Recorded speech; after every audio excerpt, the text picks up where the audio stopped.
আসসালামু আলাইকুম। জোহাইবনে মামুন চ্যানেল সবাইকে আমন্ত্রিত। আজ দেখাবো আলু পুঁই শাক থেকে নিরামিষ একটি তরকারি, যা 2 মিনিটেই তৈরি করে নেওয়া যায় ঘরে থাকা সামান্য কিছু উপকরণ দিয়ে। তাহলে চলুন কীভাবে দেখানো যাক। এখানে বাটার আর পেঁয়াজ দিয়েছি, একটু ভালোভাবে একটু ভেজে নেব যতক্ষণ পর্যন্ত পেঁয়াজের কাঁচা গন্ধ না যায়। এতো কাঁচা গন্ধটা চলে গেছে। এখন তাতে 1 টেবিল চামচ আদা রসুন জিরা বাটা দিয়ে দিলাম, দিয়ে একটু নেড়ে তাতে 1 চামচ মরিচ বাটা দিয়ে দিয়েছি।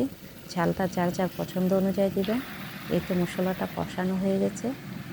এখন পুঁই শাকগুলো দিয়ে দেব। এর চেয়ে বেশি কিছু মশলা ব্যবহার করব না, কারণ এটাতে এর চেয়ে বেশি মশলা ব্যবহার করার কোনো প্রয়োজন লাগে না। জাস্ট এতটুকু দিব। এখানে পরিমাণ মতো লবণটাও দিয়ে দিলাম, দিয়ে ভালোভাবে পুঁই শাকগুলো নেড়ে চেড়ে তার গায়ে মশলাটা যতক্ষণ পর্যন্ত লেগে না যায় ততক্ষণ একটু নেড়ে চেড়ে দিতে হবে।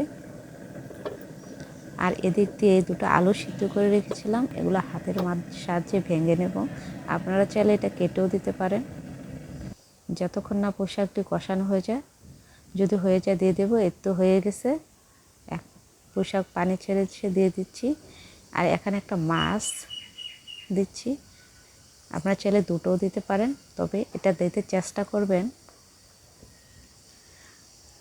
তরকারিটা অনেকই ভালো লাগে এভাবে রান্না করলে, আর খুব কম সময়ে এটা তৈরি করা যায়। ভাত পরোটির সাথে খুবই ভালো লাগে। এই তো রান্না হয়ে এসেছে। এখানে এক্সট্রা কোনো পানি ব্যবহার করতে হচ্ছে না। আমি এখন ধনিয়া পাতাতে নামিয়ে নেব। তরকারিটা দেখতে যেমন সবুজ, প্রত্যেকটা সবজি সবুজ আছে, খেতেও খুব মজা। ট্রাই করে দেখবেন, অবশ্যই ভালো লাগবে। কারেন্ট চলে গিয়েছে, অন্ধকার হয়েছে, বাড়িতে বৃষ্টি, তাই লাইট জ্বালাতে হচ্ছে। দেখুন কালারটা খুবই সুন্দর, সবগুলো সবুজ হয়ে এসে সবুজ সবুজ। এখন পরিবেশন করে দেখাচ্ছি।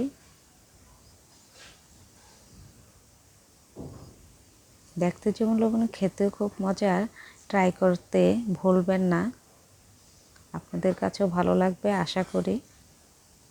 আর যদি রেসিপিটি ভালো লেগে থাকে, লাইক কমেন্ট সাবস্ক্রাইব করতে ভুলবেন না, ও পাশে থাকা বেল আইকনটা প্রেস করে দিবেন, যাতে পরবর্তীতে ভিডিও ছাড়ার সাথে সাথে নোটিফিকেশন আপনাদের কাছে চলে যায়।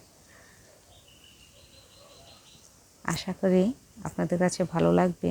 আর কিছু কিছু অংশ আমি স্কিপ করেছি, যদি খারাপ লেগে থাকে ক্ষমা দৃষ্টিতে দেখবেন।